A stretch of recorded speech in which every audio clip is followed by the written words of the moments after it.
Now let's see if I can finish chapter 15 today, because this has just cut me off and left me very curious as to what happened with David and Mephibosheth.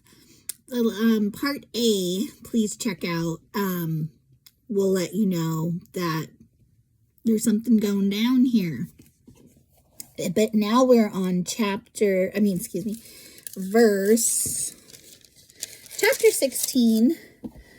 verse 21. So David went to Saul and began serving him.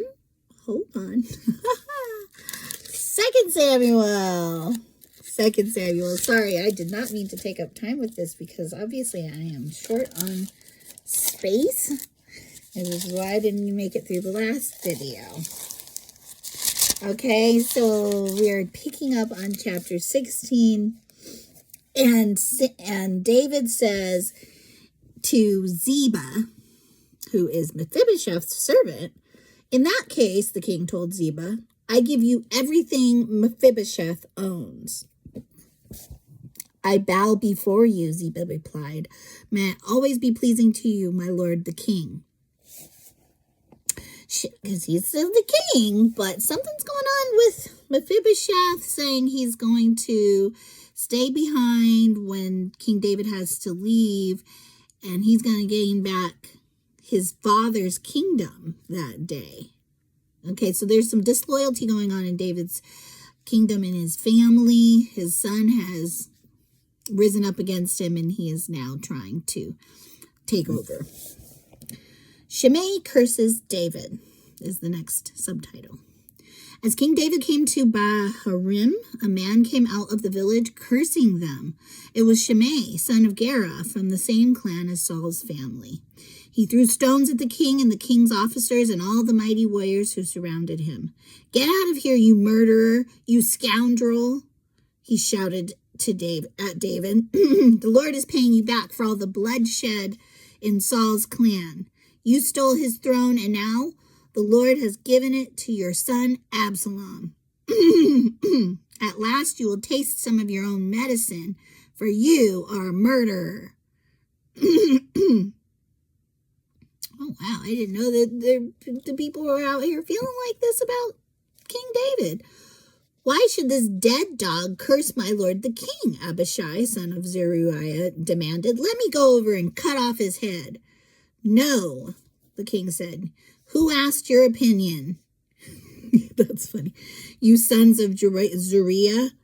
If the Lord has told him to curse me, who are you to stop him? David continues to impress me with his humility. Then David said to Abishai and to all his servants, my own son is trying to kill me. Doesn't this relative of Saul have even more reason to do so? He's very reasonable. Leave him alone and let him curse, for the Lord has told him to do it. And perhaps the Lord will see that I am being wronged and will bless me because of these curses today. What a right attitude that is. So David and his men continued down the road, and Shimei kept pace with them on a nearby hillside, cursing as he went and throwing stones at David and tossing dust into the air even. I added the even. The king and all who were with him grew weary along the way. I can imagine. So they rested when they reached the Jordan River. Next subtitle, Ahithophel advises Absalom. Meanwhile, Absalom and all the army of Israel arrived at Jerusalem, accompanied by Ahithophel. When David's friend Hushai, the Archite, arrived, he went immediately to see Absalom. Long live the king, he exclaimed. Long live the king. Who is he referring to as the king? Is this the way you treat your friend David? Absalom asked him. Why aren't you with him? I'm here because I belong to the man who is chosen by the Lord and by all the men of Israel. Hushai replied, and anyway, why shouldn't I serve you? Just as I was your father's advisor, now I will be your advisor. I think he's the one who David sent, kind of to spy it out. Then Absalom turned to Ahithophel and asked him, what should I do next? Ahithophel told him, "Go and sleep with your father's concubines, for he has left them here to look after the palace. Then all Israel will know that you have insulted your father beyond hope of reconciliation, and they will throw their support to you." So they set up a tent on the palace roof where everyone could see it, and Absalom went in and had sex with his father's concubines. And you think this is like a prophecy fulfilled. Remember, it said something about you did it in secret, but now this was going to happen in broad daylight. Maybe I have to go back to one of my last videos because I'm having a hard time recollecting. Was that to King David that the word of the Lord came about that? And I was like, that's pretty, stiff consequence. But yeah, it sounds like a prophecy that was fulfilled. Absalom followed Ahithophel's advice, just as David had done. For every word Ahithophel spoke seemed as wise as though it had come directly from the mouth of God. And if I'm correct in saying that this is a prophecy fulfilled, I guess in some ways it did. As far as what the outcome was going to be. Very interesting.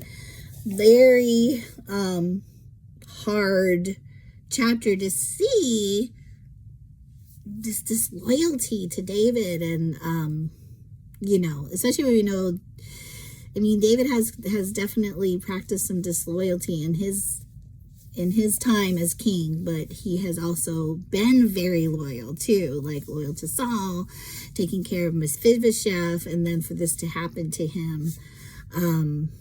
Let's see what God's judgment is.